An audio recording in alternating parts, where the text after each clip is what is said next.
2.1 song of the open road या कवितेचं आज आपण ॲप्रिसिएशन बघणार आहोत. पहिला पॉइंट आहे अबाउट पोएम अँड पोएट. कविता आणि कवीविषयी या मुद्द्यामध्ये आपल्याला लिहायचं आहे.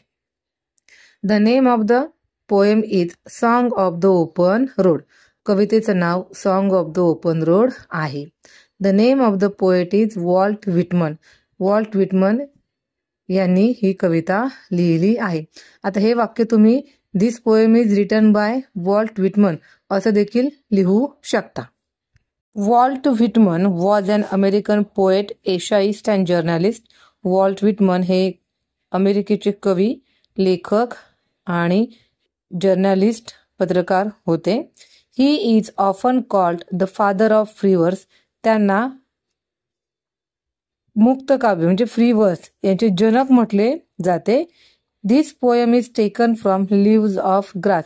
लिव्ज ऑफ ग्रास या त्यांच्या काव्यसंग्रहामधून ही कविता song of the open road घेतली आहे. दुसरा जो पॉइंट आहे तो आहे थीम. थीम म्हणजे विषय. The theme of the poem is freedom, optimism, joy of free life, mobility. या कवितेचा अर्थ जो आहे किंवा विषय जो आहे हा आहे फ्रीडम, स्वातंत्र्य, बंधनमुक्तता, optimism, joy of free life आणि मोबिलिटी म्हणजे गतिशीलता. पुढील पॉइंट जो आहे तो आहे the language and poetic devices. The language of the poem is very easy to understand. कवितेची भाषा शैली अतिशय छान आहे, सोपी आहे समजून घेण्यासाठी. The poem is written in the form of narration. कथनाच्या स्वरूपात या ठिकाणी कवितेचं स्वरूप वापरलेलं आहे. This poem is written in free verse. मुक्त काव्यामध्ये ही कविता लिहिलेली आहे. Because there are no rhyming words and rhyme scheme in the poem. कवितेमध्ये रायमिंग वर्ड्स आणि राईम स्कीम नाही आणि म्हणून हे काव्य कसं आहे, मुक्त काव्य आहे. Alliteration, repetition, inversion, such figures of speech are used in the poem. Alliteration, repetition, inversion यासारख्या शब्द अलंकारांचा वापर कवितेमध्ये केलेला आहे. Length of the lines and stanza pattern are not equal. कवितेच्या ज्या ओळी आहेत त्यांची लांबी आणि स्टांजाचा पॅटर्न जो आहे हा समान नाही. पुढचा पॉइंट आहे स्पेशल फीचर्स.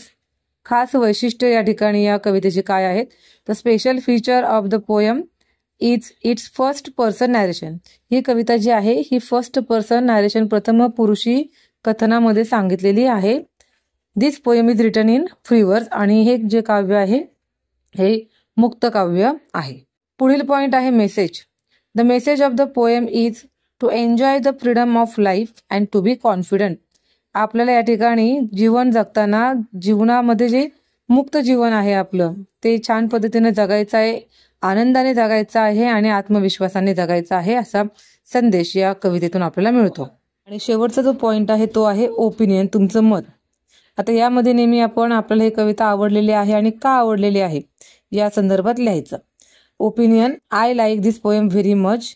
मला ही कविता फार आवडली. बिकॉज काय कारण आहे तर I like message of the poem. या कवितेचा जो मेसेज आहे, संदेश जो आहे हा खूप छान आहे आणि त्यामुळे मला ही कविता आवडली. काय मेसेज आहे तर the message is to enjoy the life. मेसेजमध्ये काय सांगितलेलं, काय संदेश देते ही कविता तर जीवन जे आहे ते जीवन आनंदाने जगा असा संदेश या ठिकाणी कवितेतून आपल्याला मिळतो.